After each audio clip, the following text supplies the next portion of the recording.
नमस्कार. आज आपण महाभारतातील अतिशय सुंदर कथा दानशूर कर्ण ऐकणार आहोत. कुंतीचा ज्येष्ठ पुत्र अंगराज कर्ण प्रत्येक दिवशी सुवर्ण दान करत असे. त्यामुळे त्याची ख्याती दानवीर अशी झाली होती. महाभारताच्या युद्धात त्याला वीरगती प्राप्त होऊन जेव्हा तो स्वर्गात गेला तेव्हा त्याला तिथे अतिशय आदराची वागणूक मिळाली. सत्कारपूर्वक वागवण्यात आले.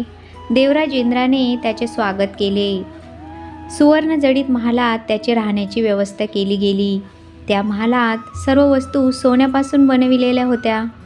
हे पाहून राजा कर्णाला आपण जीवनभर केलेल्या सुवर्णदानाचा गर्व झाला. काही वेळाने सोन्याच्या पलंगावर विश्रांती घेतल्यावर कर्णाला तहान लागली होती. त्याने सेवकाला पाणी आणण्यास सांगितले. सेवकाने सोन्याच्या पेलात पातळ झालेले सोन्याचे पाणी आणून दिले. कर्णाला मनातल्या मनात खूप राग आला, परंतु तो काहीच न म्हणता तहानलेलाच झोपला.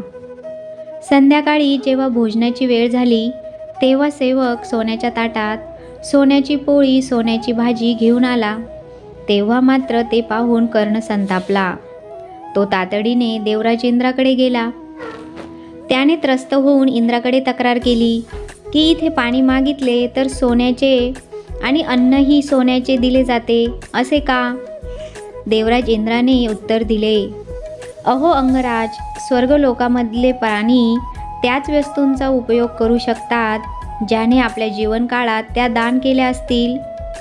आपण तर नेहमी सोने, दागिने यांचेच दान केलेले आहे, त्यामुळे तेच आपल्याला इथे मिळेल. तुम्ही जर अन्न, पाणी यांचे दान केले असते तर आपणास ते मिळाले असते. कर्णाला आपली चूक समजून आली. अन्न व पाण्याला मी विशेष महत्त्व दानामध्ये दिले नाही, त्यामुळेच त्याचे दान करण्याचा मी विचारच केला नाही. आता तुम्ही मला जीवनभराच्या पुण्याच्या मोबदल्यात काही दिवस परत पृथ्वीलोकात पाठविण्यात यावे.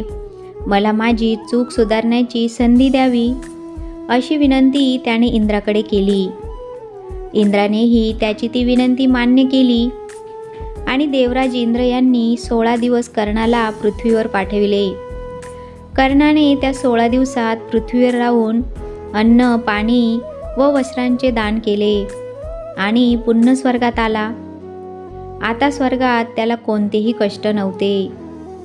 तेच 16 दिवस आता पृथ्वीवर पितृपक्ष म्हणून साजरा करतात.